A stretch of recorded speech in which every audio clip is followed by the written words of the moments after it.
Hello friends, welcome back to electrical topic. तो electrical topic में आज फिर से आपका स्वागत है। आज जो हम क्वेश्चन नंबर 51 से स्टार्ट करने जा रहे हैं। अगर आपने 51 से पीछे वाले क्वेश्चन नहीं देखे हैं तो उसके लिए वीडियो के डिस्क्रिप्शन बॉक्स में उसका लिंक मिल जाएगा, वहाँ से वो क्वेश्चन आप आसानी से रीड कर सकते हैं। तो चलिए क्वेश्चन नंबर 51 से स्टार्ट करते हैं।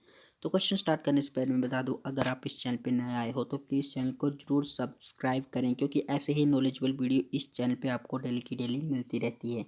तो चलिए शुरू करते हैं। तो 51 जो क्वेश्चन है, depletion layer of PN junction diode dash on forward biasing, means की पीएन जंक्शन डायोड की आवश्यक अक्षय परत अगर बाइसिंग पर डैश। डिप्लीशन लेयर होती है, जैसे में कि डायोड के बीच जो दो कॉम्पोजिशन के बीच जो लेयर बनती है उसको डिप्लीशन लेयर कहा जाता है। तो इसका जो राइट जो आंसर आएगा, मीन्स की डिप्लीशन एयर का आकार कैसा हो जाता है, नहीं बदलती है, बढ़ जाती है, कम हो जाती है या बढ़िया घट जा सकती हैं। तो फ्रेंड्स इसका जो राइट जो आंसर आएगा option number C, decrease, means की कम होती है। तो फ्रेंड्स मैं बता दूं, पीएन जंक्शन डायोड की अपक्षय परत मीन्स की डिप्लीशन लेयर जो होती है फॉरवर्ड बायस में कम होती है। एक पीएन जंक्शन डायोड के पी क्षेत्र को बैटरी के धनात्मक मीन्स की पॉजिटिव टर्मिनल से तथा एन क्षेत्र के बैटरी को ऋणात्मक मीन्स की नेगेटिव टर्मिनल से जोड़ा जाता है, तब जंक्शन डायोड जो फॉरवर्ड बायस स्थिति में होता है। तो फ्रेंड इसका नेक्स्ट क्वेश्चन भी सिंपल सा क्वेश्चन है। The efficiency of half wave rectifier is about, means की अर्ध तरंग रेक्टिफायर की दक्षता मीन्स की एफिशिएंसी होती है लगभग। तो हाफ वेव रेक्टिफायर की जो एफिशिएंसी होती है वो होती है 40%। ऑप्शन नंबर बी बिल्कुल इसका राइट आंसर आ जाएगा। तो नेक्स्ट क्वेश्चन भी सिंपल सा क्वेश्चन है। 53 question, which of the following diode can be used as a capacitor, means की निम्न में से किस डायोड का प्रयोग एक संधारित्र के रूप में किया जाता है। तो varactor diode, zener diode, photo diode या एलईडी। फ्रेंड्स 53 का जो क्वेश्चन का राइट जो आंसर आएगा बैरेक्टर डायोड। तो फ्रेंड्स बैरेक्टर डायोड को जो है वो एक संधारित्र मीन्स की कैपेसिटर के रूप में यूज जो वो किया जा सकता है। तो नेक्स्ट क्वेश्चन जो है, दी गई आकृति के प्रति इस सिंबल को पहचाना है, ये सिंबल किसका है। तो ये सोलर सेल का जो सिंबल है, सोलर सेल का सिंबल जो है ये है। ये सिंबल को आपको याद रखना है, सोलर सेल का सिंबल है ये। तो नेक्स्ट क्वेश्चन जो है सिंपल सा क्वेश्चन है, यद्यपि किसी विद्युत अधिष्ठापन का आईसीडीपी मीन्स की iron clad double pole switch बंद अवस्था में है, तो भी किसी स्विच से संयोजित भार सामान्यता रूप से कार्य कर रहा है। इसका कारण है स्विच में एल व ई के बीच भूदोष मीन्स की अर्थिंग है। ऑप्शन नंबर बी, स्विच के विरोधक धारक सालका मीन्स की वैक्यूम कैरियर रोड पर अब स्थापित ढीला हैंडल है। ये ऑप्शन नंबर सी, स्विच में एल व एन के बीच लघु पतन है। ऑप्शन नंबर डी, क्षतिग्रस्त प्राय शलाका के कारण स्विच में जो विरोध अवस्था में है।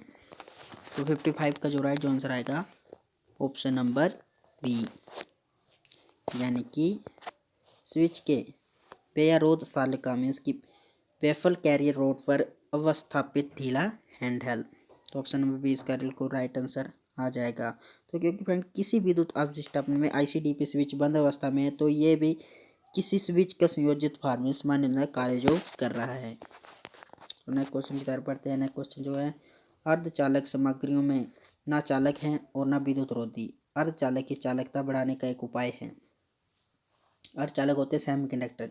तो सेमीकंडक्टर ना एक कंडक्टर के होते हैं, ना ही एक प्योर कंडक्टर होते हैं और ना ही एक प्योर रजिस्टर होते हैं। ये एक अर्धचालक होते हैं, मीन्स की सेमीकंडक्टर होते हैं।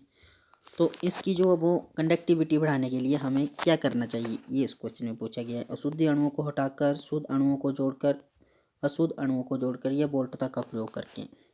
तो फ्रेंड्स जब हम इसमें अशुद्ध अणुओं को जोड़ दिया जाता है तो इसकी जो कंडक्टिविटी जो बढ़ जाती है, मीन्स की अर्धचालक सामग्री न चालक है और न ही विद्युत रोधी। अर्धचालक की चालकता बढ़ाने के एक अशुद्ध अणुओं को जोड़ते हैं, जिसमें पदार्थ की चालकता का स्तर जो वो बढ़ जाता है। तो ऑप्शन नंबर सी इसका बिल्कुल राइट आंसर आ जाएगा। तो नेक्स्ट क्वेश्चन जो है, डायोड QA79 का कौन सा सिरा कैथोड के रूप में पहचाना जाता है। तो फ्रेंड्स डायोड QA79 का जो एक सिरे पर रंगीन पट्टी वाला सिरा कैथोड के रूप में पहचाना जाता है। इसकी ऑप्शन नंबर बी इसका बिल्कुल राइट आंसर आ जाएगा। तो 58 क्वेश्चन जो है, 58 क्वेश्चन भी सिंपल सा क्वेश्चन है। निम्नलिखित में से कौन सा पदार्थ अर्धचालक की भांति प्रयोग किया जाता है। तांबा, प्लास्टिक, सिलिकॉन या पीतल। तो फ्रेंड्स 58 जो है सिलिकॉन को जो वो अर्धचालक में इसके सेमीकंडक्टर के रूप में जो यूज़ जो किया जाता है। तो ऑप्शन नंबर सी इसका बिल्कुल राइट आंसर आ जाएगा। तो नेक्स्ट क्वेश्चन जो है डायोड की मुख्य विशेषता यह है कि ऑप्शन नंबर यह केवल एक ही दिशा में धारा प्रवाह होने लग देता है। ऑप्शन नंबर ये इसमें से अधिकांश धारा तब प्रवाहित होती है जब यह विपरीत दिशा में बाइस्टेड होता है। Option number C forward biasing दिशा में इसके आधार पर धारा के प्रवाह नहीं होता है। ऑप्शन नंबर ये इसमें कैथोड से एनोड की ओर धारा प्रवाह होता है। तो फ्रेंड्स 59 का जो राइट जो आंसर आएगा वो आएगा ऑप्शन नंबर ए, यह केवल एक ही दिशा में धारा का प्रवाह होने देता है, मीन्स कि हमेशा फॉरवर्ड बाइस में जो वो काम जो करता है। तो आज का फाइनल जो क्वेश्चन है सिंपल सा क्वेश्चन है। तो नीचे दिए गए परिपथ में डायोड के आर पार का वोल्ट तब मीन्स की वोल्टेज ड्रॉप का लगभग मान कितना होगा यहाँ पे। तो फ्रेंड्स वेरी सिंपल सा क्वेश्चन है। तो डायोड के आर पार वोल्ट तक का पतन मीन्स की लगभग 6 वोल्ट के बराबर होगा, क्योंकि फ्रेंड्स डायोड विपरीत दिशा में संयोजित है, मीन्स की उल्ट दिशा में, अतः परिपथ में धारा प्रवाह मान शून्य हो जाएगा और ओम के नियम के अनुसार प्रतिरोध में वोल्ट तक का पात नहीं होगा, Vd is equal to 6 volt ही रहेगा। तो ऑप्शन नंबर डी इसका बिल्कुल राइट आंसर आ जाएगा। तो फ्रेंड्स ऐसे ही नॉलेजेबल क्वेश्चन के लिए चैनल को जरूर सब्सक्राइब करें और मिलते हैं नेक्स्ट वीडियो के साथ। और अगर आपको इन 10 क्वेश्चनों में से किसी भी क्वेश्चन में कोई भी डाउट है तो प्लीज़ कमेंट करके जरूर बताएं। Thank you.